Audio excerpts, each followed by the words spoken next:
Hi, welcome back to the Always Right podcast. I'm author Karisa DeLay. And I'm author Jaime Vendera, and this is going to be a fun episode because we're asking each other questions. We're interviewing each other. Yes. So, Hi, welcome to my podcast, Jaime. all right, welcome to my podcast, Karisa. You got different glasses on. What? I just realized you got different glasses on. Yes, and I changed my hair. You did. That's crazy. I changed my hair too. I covered up all the gray with this hat, this toboggan. Well, so when we film multiple episodes in a day here on the podcast, I have to somewhat change in between each episode. So when I'm looking at them before I edit them, I know which one's which. Yeah, because you know you're not going to get me to do it. I'm too lazy. I have before. I've got you to change your shirt and stuff. All right, there we go. No, you have. Is that hair or is that a black shirt? That you never know with me. So often when we have authors on, we ask them some, just kind of off the wall questions, not just as, just general, random questions. And so I thought it'd be kind of cool if we could ask each other these questions. So we don't have to ask each other all of these questions, but we can go back and forth and kind of ask each other stuff that we would typically ask a guest author. So who wants to go first? It's up to you. Are we going to ask all the same questions back and forth? Or are we going to go back? No, we can throw it around. We can throw a question out. Like you ask me a question, and you respond in the same way, and then I'll ask you a question, and then I'll respond. Yeah. All right. So let's go age before beauty. Mm-hmm. Go ahead and say it. I say it all the time. Okay. You are 56, right? No. Okay. If you could have dinner with any fictional character, who would it be and why? Robert Langdon. Why? Well, so this is Dan Brown's, and he's got a new book coming out, by the way. But I would like to have an interview with Dan Brown's character, Robert Langdon, and just talk to him about some of the things that he's learned, some of the adventures he's been on. He's in several books, and he's coming back in this new one. But I don't know, the journey that he takes and the quick-wittedness that he does. And, he's not some kind of ninja at anything, but he survives a lot of experiences in these books that, most people probably wouldn't have, but it'd be kind of cool to talk to someone like that. Did you think I was going to say, who did you think I was going to say? I figured you're going to pick somebody from Canvas. Oh, one of my own books? Yeah. No, well, I guess if it was for my own books, I would probably want to sit down with the devil in Crystal Gate. I won't say the devil's name, but the character that plays the devil, I would probably want to sit down with that person. Just because of what that character goes through to come to where they may have to make a decision in the end, or they have free will this whole time and the choices that they had to make. So, yeah, that would probably, if it was my own book, it would be the devil. If it was my own book, it'd probably be Illendale from Age of the Sigil, because he's this eons old wizard who's more like a ghost, who's kind of now, especially since it's taking so long for you to write the next one. Yeah, he's So, but it's ironic because if I chose other character, it would probably be the King of the Silver River out of the Shannara books by Terry Brooks. I knew it'd be a Shannara series. Yeah, because he's one of these eons old fairies who's in contact with God, which the word in the void, and that is kind of like the God and the devil, over the earth. And so he's one of these ancient creatures that's good, and he helps all of these people along the way. Because I'd want to know, what came first? Were demons already there? Were they behind the forbidding way back when? Did elves always exist? I have all these questions I'd ask this guy. Or this. If you're looking at it historically, the magic itself has always existed, but humans learn to tap into it later. Yeah.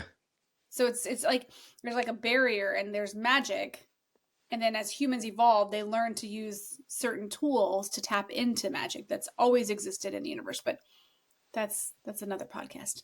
Yep. All right. So, if you could describe your ideal writing environment, what does it look like, sound, and smell like? Oh, it's just I don't really think I have an ideal one. I can write anywhere, but for me, it's curling up on a chair just with an iPad with a keyboard. I don't think about smells or anything. I get so lost in the story. You have Do you have a another drink question. next to you? Do you have I, like, I I usually, if I'm writing fantasy, if I'm reading or writing fantasy, I have a bowl of nuts, little cheese squares, pieces of I thought that's when you were jerky. reading fantasy. That's what I do when I write it too. Oh, okay.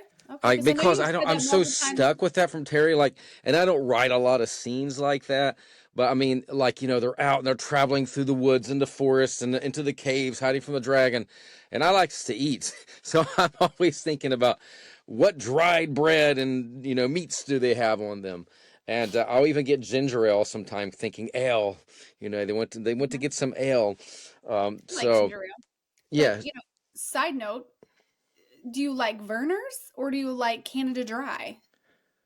I think I just grew up having Vernors around here. I like Canada Dry, but I never really had it a lot, I so I love couldn't even Canada Dry. I couldn't tell you the Burns difference. my throat. Which one does? Burners? Burns your throat? Yes, it's like so strong. I don't, maybe I'm just used to it. I haven't had it for a while, but very rarely have I had Canada Dry. Hmm.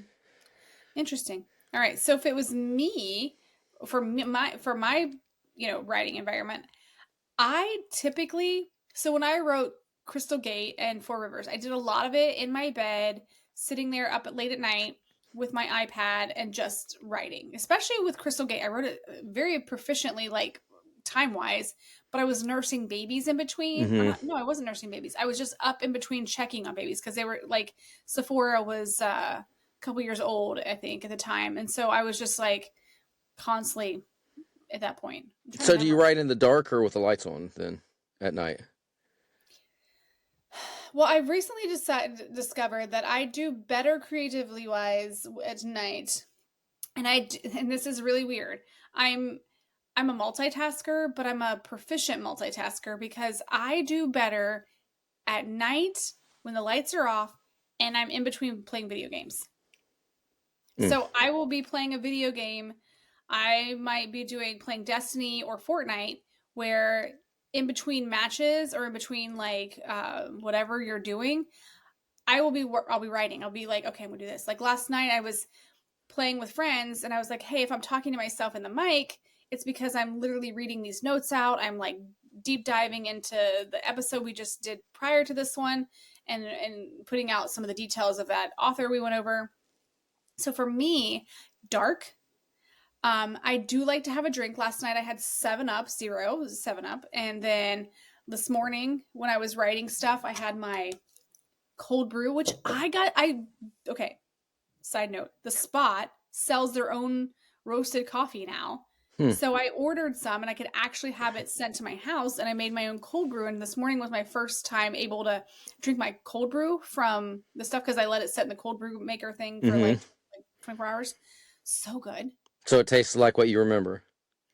Well, yeah, but when I was in Ohio originally, they had another company that did their beans and stuff. Like they bought like wholesale from Hmm. this company, but now they roast their own. So it's actually the Oh, spots. Yeah, they have like a coffee guru guy there that helps create these recipes, and they have like I think four or I don't that's know, a lot of crazy. different blends. Yes. So I ordered mine and I got mine in the mail the other day. So I got 3 bags of coffee and I made my cold brew. And so this morning I had my delicious cold brew from the Spot on Main.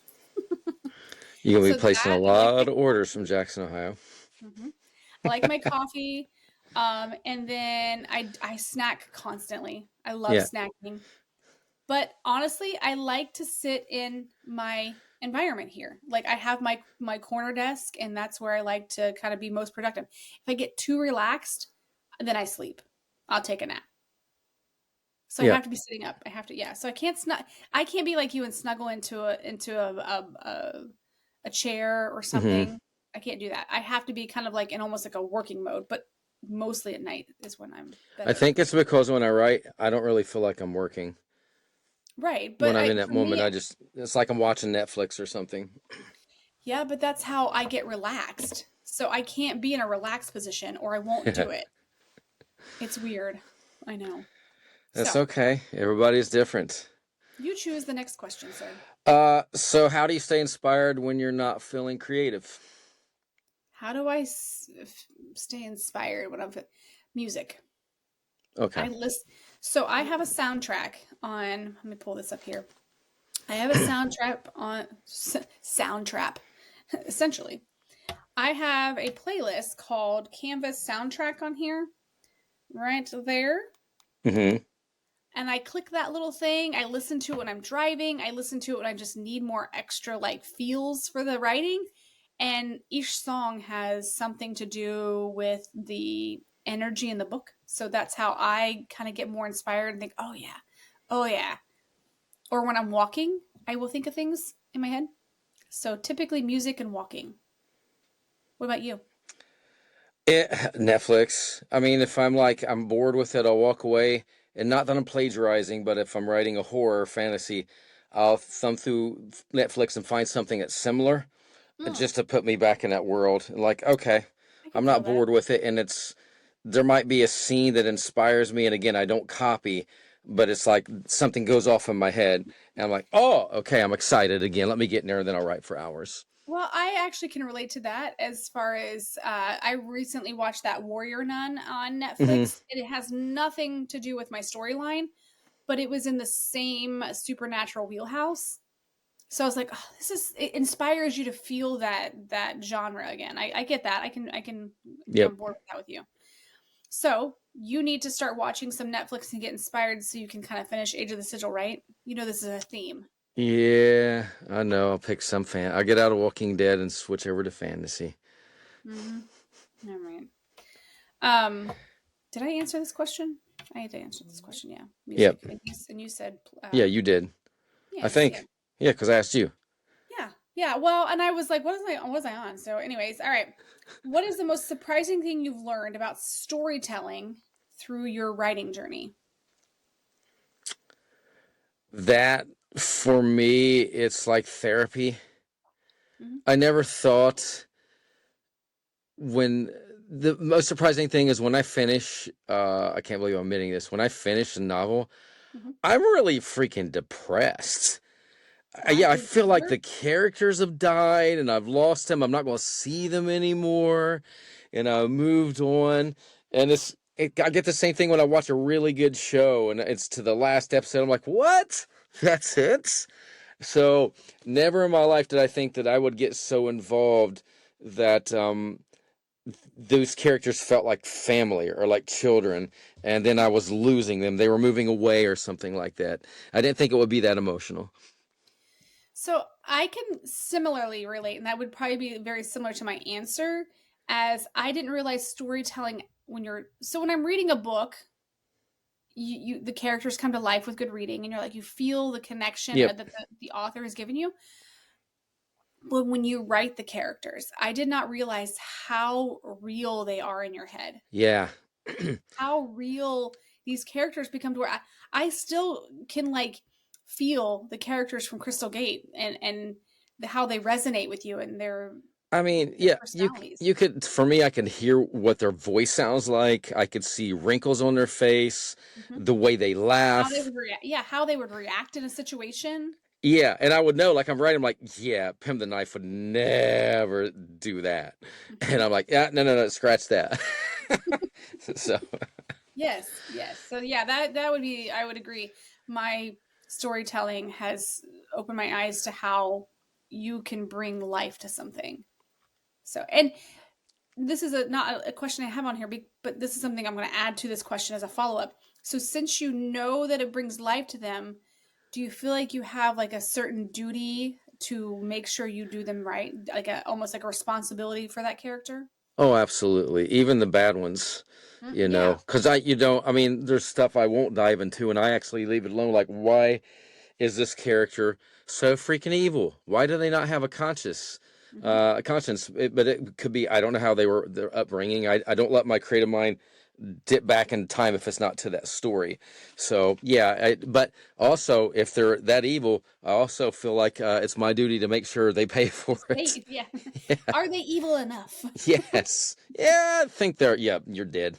So And that's a good point, because I feel like, so we are a type of personality, but do you have a responsibility to make sure that every single character is not the same. You have to make them distinctively different. Like, you are evil, this is how you talk, this is how you do. You got to keep it real with them and not make them blend into, like, oh, you're almost starting to sound like this character.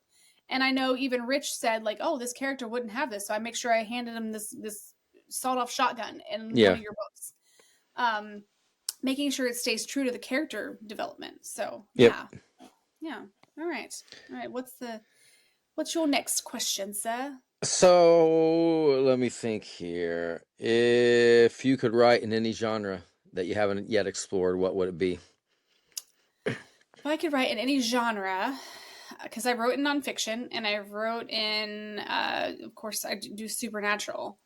But I feel like if I could write fantasy, that would be great. I don't know if I could be so creative with the world building. Like, Hmm. there's a huge responsibility for creating new worlds. And I think it'd be really cool to do it, because I would love, or I guess, love to design the sets and the mapping and all the stuff in a fantasy world, because I love fantasy watching it. Hmm. But writing it's totally different. You know what I mean? So I think fantasy would probably be the one genre that I would want to skip over and, like, try out if I had the choice. You know, I don't know if there would. I feel like I hit everything. Because you've done a lot of them. Yeah, Pretty I've much done, all of but them. I guess if I Or could, but poetry. then the weird thing is I would write a Western, but it would have to be kind of sci-fi Western. Well, It has to be isn't there paranormal or already, like, sci-fi. cowboys and aliens or something like that? Yeah, but there is, but it could be cowboys and ghosts or something. It would just have to have something in it for me because I'm so into that realm with sci-fi and fantasy. It could be, this guy's revenging, this sheriff's revenging they killed his family, and he finds this mystical gun, and he never has to load it. It's got endless And here bullets. you are back in the same genre, though. So I you know what I know, mean? so that's what's hard for me. I It's not the literally, fact that you have to do it. It's what genre if you could do it. So a western would be technically, so like a I don't know if I could modern though. western. I don't know. I don't know if I could because I've written everything. I would screw it up because it'd have to have a magical gun, or he'd have to be bulletproof, or he could fly. I don't know. It would be something. He would be like Kill Shot or one of those superheroes. He could like boing boing. He could shoot anyone. You don't even have to see him. It's like Oh, there bullseye. you go. You could do a graphic novel. Yes. There's a genre. You could be in graphic novels and you could put some of your stories to life with images That and yeah. That's small that's. conversations. Thank you for giving me that cop out because that's the only way I can answer that question. So if you could swap lives with any author for a day, who would it be and what would you hope to experience? I Terry know Brooks? you think I'm going to say Terry Brooks. Let me make sure I always mess up her name because she's got three names. Let Oh me. yeah, the one. Yeah, I know who you're talking about because Yeah. you've talked about her before. Yeah, Cinda Williams Chima. I got to remember CWC. Mainly because her books are kind of they're fantasy, modern day fantasy. Like one series, wizards and warriors and people who can, control dragons. But it was like in one of her books, she came down to Ironton, Ohio. So, I mean, I would like to. I want to call her out, Cinda. I'm sorry. The one I love, love, love everything she's written. From one series is way back, and then one's modern. I love everything she's done. But in the one series, when she comes to Ironton, I'm like, you didn't do your homework because that's not where the courthouse sets. That's not how you would get into it. So I'm like a stickler for that. Like when I've written books, like even Kill Factor, and we're over like in Helsinki, Finland or something, I get on Google Earth and I find a street and I find a building. So when I place my character there and he's hiding, he can slip down like this little side entrance where there's some shadows. And I made sure it was meticulous, that it was exact, it was correct. So that little spot drove me nuts. So, but I would ask her, like, wow, how did you know how your world building's incredible? I love it. How did you come up with this? But then I would also be like, come on, Chima, fix that for me. It's driving me nuts. Well, maybe it worked out for the storyline that it had to be like a block away. Yeah, but I know it probably did, but still it drove me nuts. All right. So I'm answering the same question. If I could be in another author, Terry Brooks. Yep.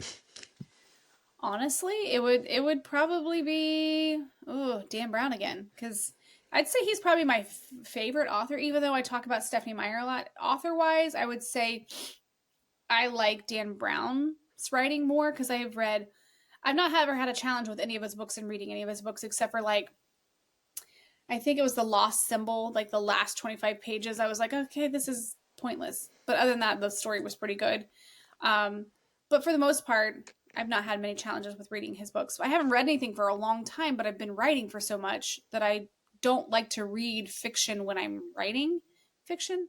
Mm-hmm. Um, but I would say with him, and what I would like to figure out with if I'm swapping places, the experience I would like to have is his ability to write chapters that are so descriptive but not super long.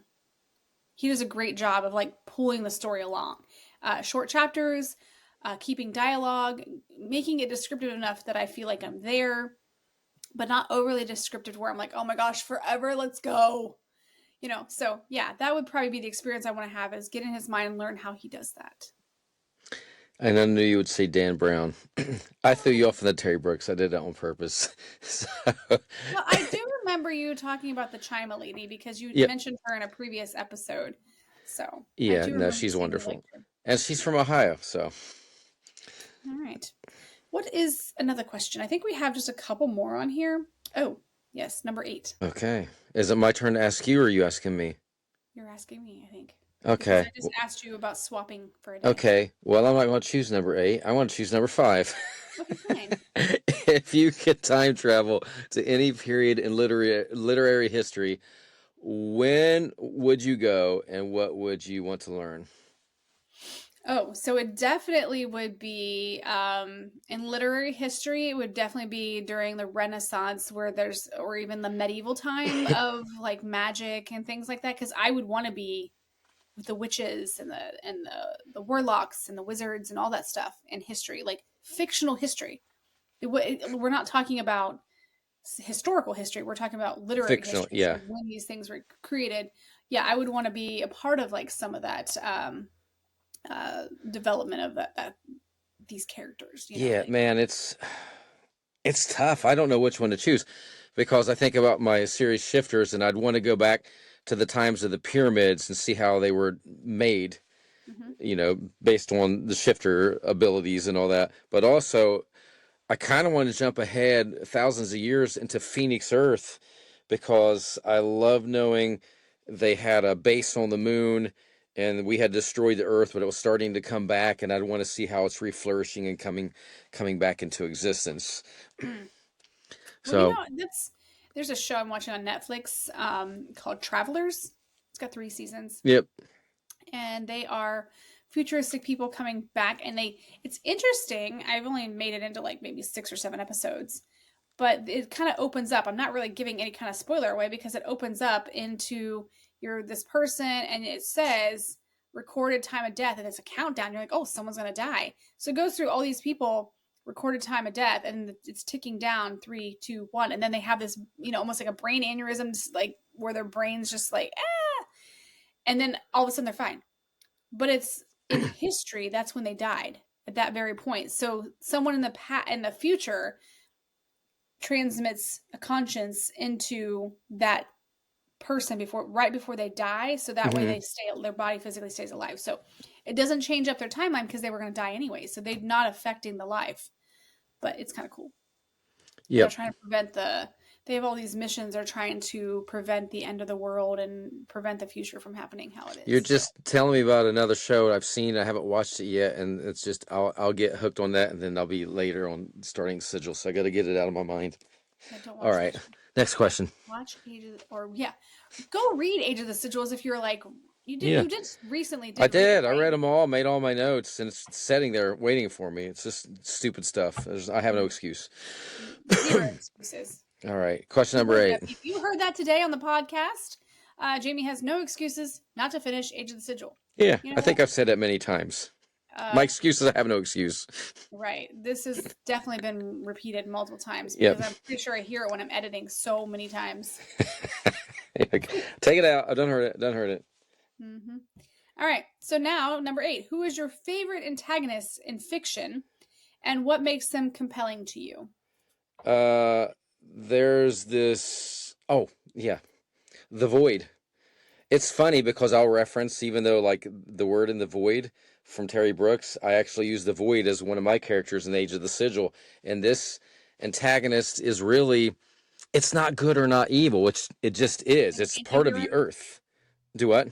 Oh, like just an anti-hero type thing where It's it's not kind, yeah. So wait a minute, antagonist. You mean like, the but so I was the question's about the antagonist in your book, but you were talking about the void, and I was like, is the void kind of like an anti-hero where it's not good, it's not bad, it's yes, yeah, yeah. but still, because its job is, you have yin and yang, so its job is, to balance it out. So here's Australia, or Austrian is thriving, but now the void is leaking through, and forests are dying and all this, and it is created. It comes together in energy, and it's like this mud creature, and I don't know, I think there's something. something like that in Sabrina the Teenage Witch too, where it's kind of like there's this void. They may even call it the void, Oh, or really?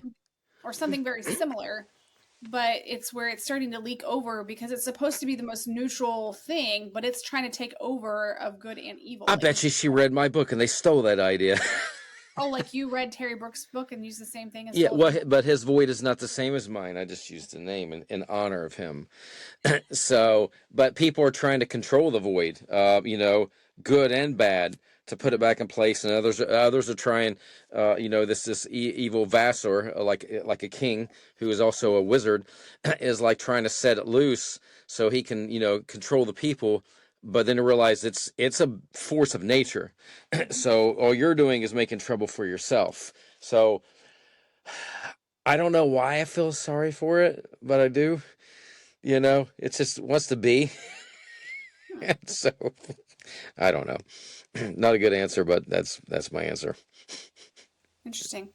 I'm sitting here trying to think of who the antagonist that I personally, because I would have to go into, um, hmm, I don't know, maybe the Illuminati would be really cool in the Mm-hmm. Dan Brown books, because it's this unseen force.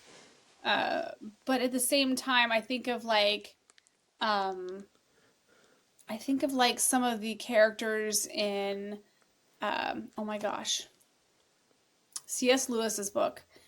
Um, do I have that on my shelf?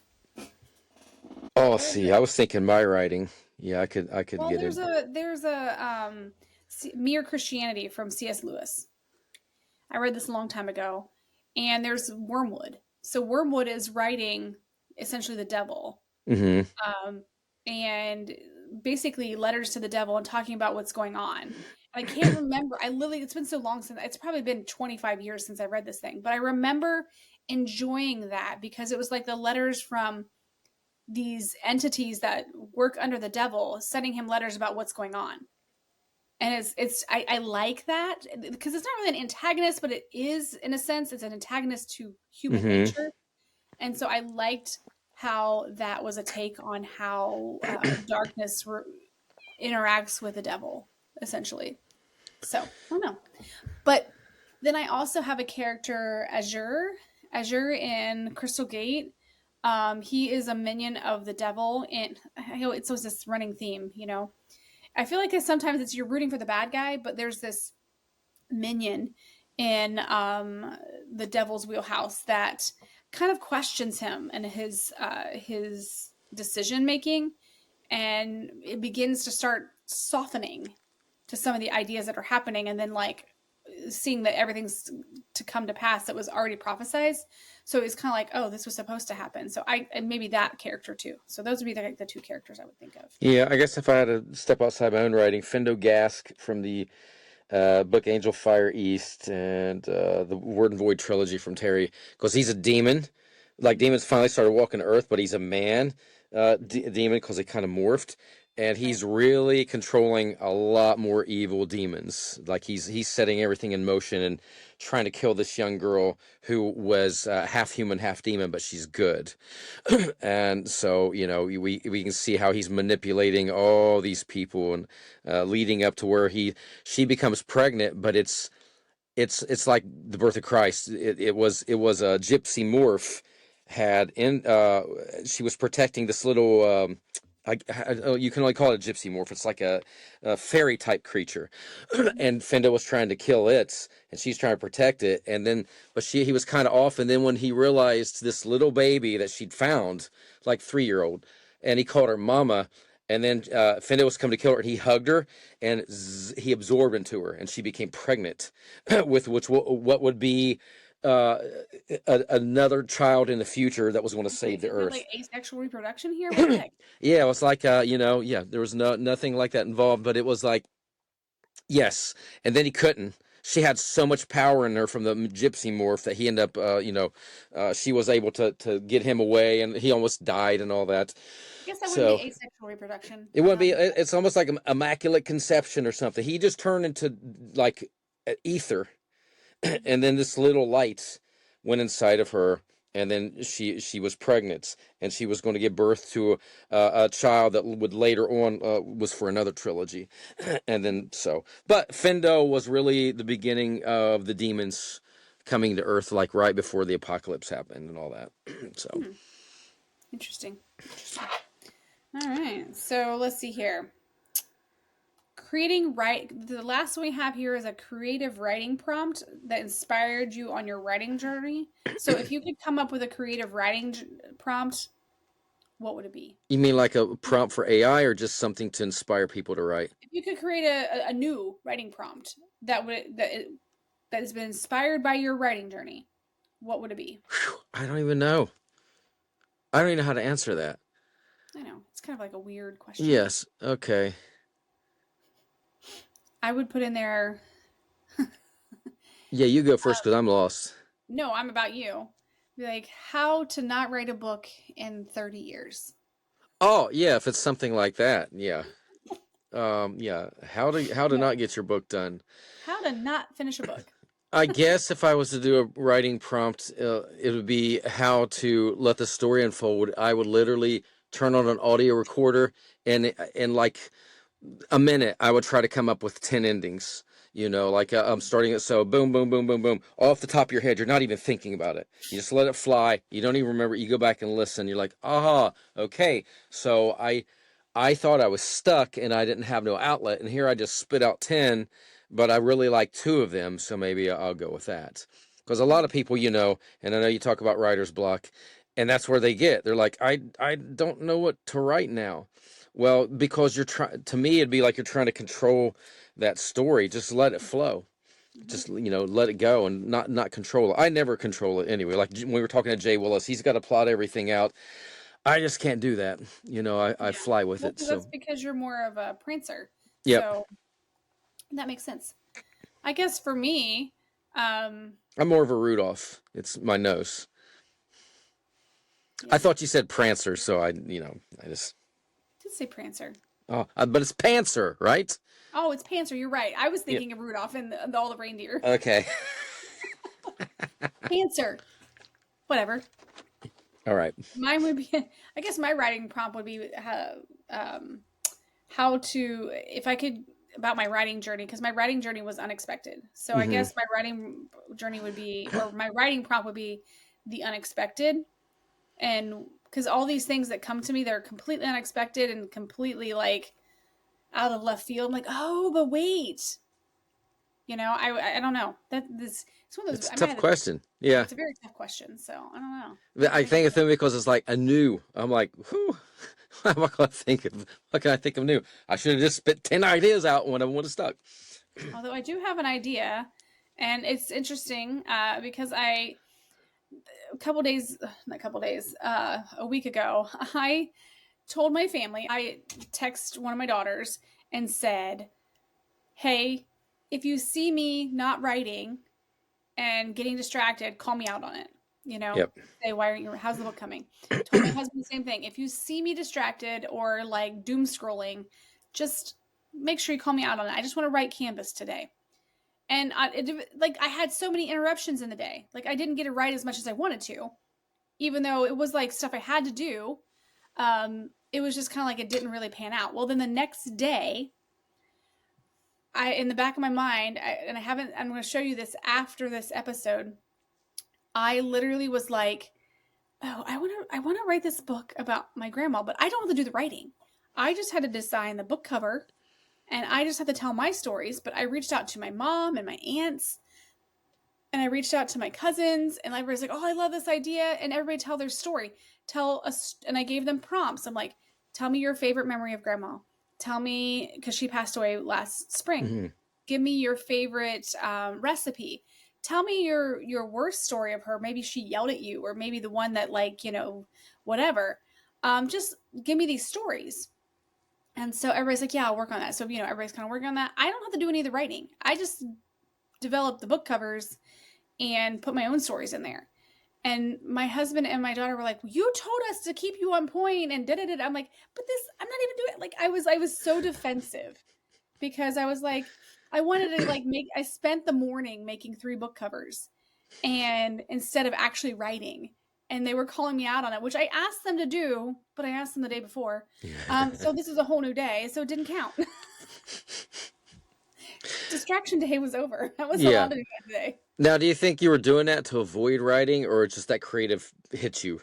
That creative hit me. That's how it works. I was just like, oh, I've got to Yeah, get I mean, I can there and I've got to understand get it out. if you wouldn't have got it out, then you might not have had those ideas. So, And how many times do we tell people when it's in there, just write it? yep.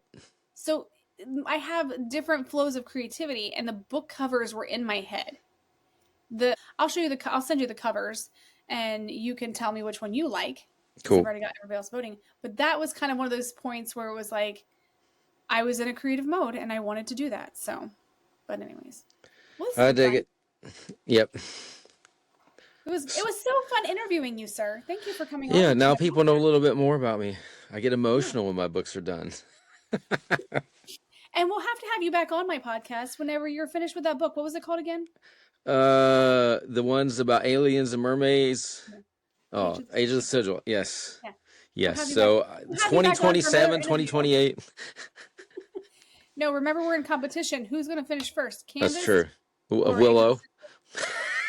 Willow. She's going to finish first. She's already got her books edited, and she's going to be releasing before us. Yep. All right, if you want to follow us for more quirkiness, go to alwayswritepodcast.com. Click on those little icons. Follow us on all our socials, even though we only post on Facebook and Instagram and Threads. You can go to all of the ways that we put out our podcast, which is Apple Podcast, Amazon Music, Spotify, and YouTube. So you can go and subscribe and follow all of those. If you want to have a podcast episode you'd like to see or hear, you can go to our email, which is alwayswritepodcast@gmail.com, and we will be happy to get back to you as long as Jamie doesn't read the emails. True. Which you haven't done in a while. I'm getting better at it. Thank you. If I had a little unread button, it wouldn't be an issue. You know that's on there, right? You have to show me because I can't find it. Okay. Maybe it's because I'm doing it from my phone. No, because I do everything from my phone, so it's on there. But okay. I'll show you. All right. But anyways, thank you for listening to our interview with each other. Until next time, I'm author Karisa DeLay. I'm author Jaime Vendera, and we'll see you in the next episode. Until then, always write.